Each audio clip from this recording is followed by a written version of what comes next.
Si Jonas ay isang propeta. Kinakausap siya ng Diyos tulad ng madalas niyang ginagawa sa kanyang mga hinirang na mensahero. Isang araw, sinabi ng Diyos kay Jonas na pumunta sa Nineveh, isang lungsod na kilala sa buong lupain dahil sa laki at impluwensya nito. Ito ay isang napakalaking lungsod, puno ng buhay at mga gawain. Gayunpaman, ang mga tao roon ay masasama. Tinalikuran na nila ang kabutihan at namumuhay sa kasalanan.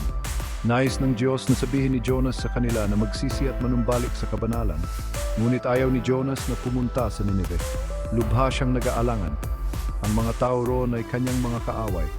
Marami silang dinulot na pagdurusa sa kanyang bayan. Kaya't nagpasya si Jonas na tumakas. Sumakay siya sa isang barko na patungo sa kabilang direksyon. Nagpadala ang Diyos ng isang malakas na bagyo. Dumilim ang kalangitan at tumihip ng malakas ang hangin. Ang barko ay nagtataas baba. Ang mga mandaragat ay natakot, nagpupumilit na panatilihing nakalutang ang barko. Sinabi ni Jonas sa mga mandaragat na itapon siya sa dagat. Inamin niyang siya ang dahilan ng bagyo. Itinapon nila si Jonas sa dagat.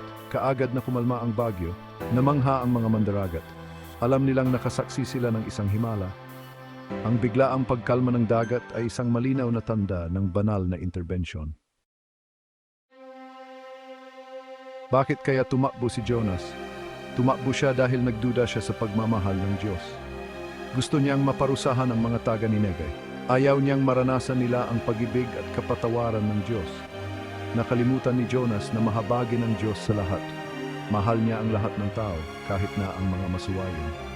Binibigyan ng Diyos ang mga taga Nineveh ng pagkakataong bumalik sa kanya. Habang lumulubog si Jonas sa dagat, nilulon siya ng isang malaking isda. Si Jonas ay nakulong sa loob ng tiyan ng isda, madilim at mabaho doon. Pakiramdam ni Jonas ay nag-iisa siya.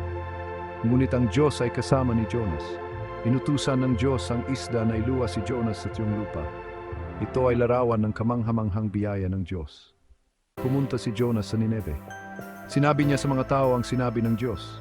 Nakinig ang mga taga Nineveh kay Jonas. Tumalikod sila sa kanilang masasamang gawain. Nagpahayag ng pag-aayuno ang hari ng Nineveh. Inutusan niya ang lahat na magsuot ng sako. Sinabi niya sa mga tao na manalangin sa Diyos. Ang buong lungsod ay nagpakumbaba sa harap ng Diyos. Bahagi 5. Galit ni Jonas, pagmamahal ng Diyos. Sa kabanatang ito, ating sisilipin ang masalimot na damdamin at aral mula sa kwento ni Jonas, isang propeta na nahirapan unawain ang awa ng Diyos. Nakita ng Diyos ang pagsisisi ng mga taga Nineveh. Itinakwil nila ang kanilang mga kasamaan at humingi ng tawad ng taos puso. Dahil dito, pinatawad sila ng Diyos.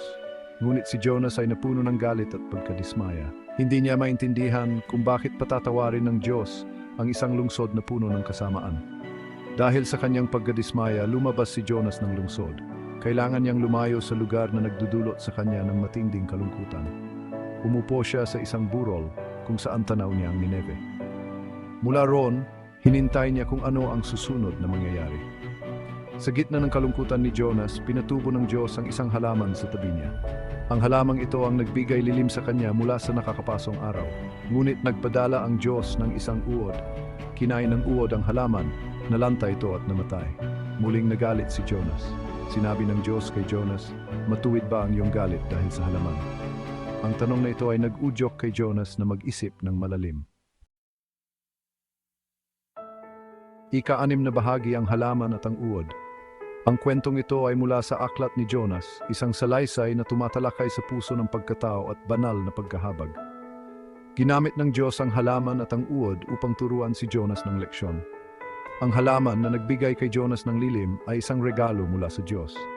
Ngunit kinuha rin ito ng isang maliit na uod. Sinabi niya, nag-aalala ka sa halamang ito kahit hindi mo ito inalagaan o pinalago. Ang pahayag na ito ay isang hamon sa mga prioridad ni Jonas. At hindi ba ako dapat mag-alala sa malaking lungsod ng Nineveh na may mahigit sa 120,000 tao?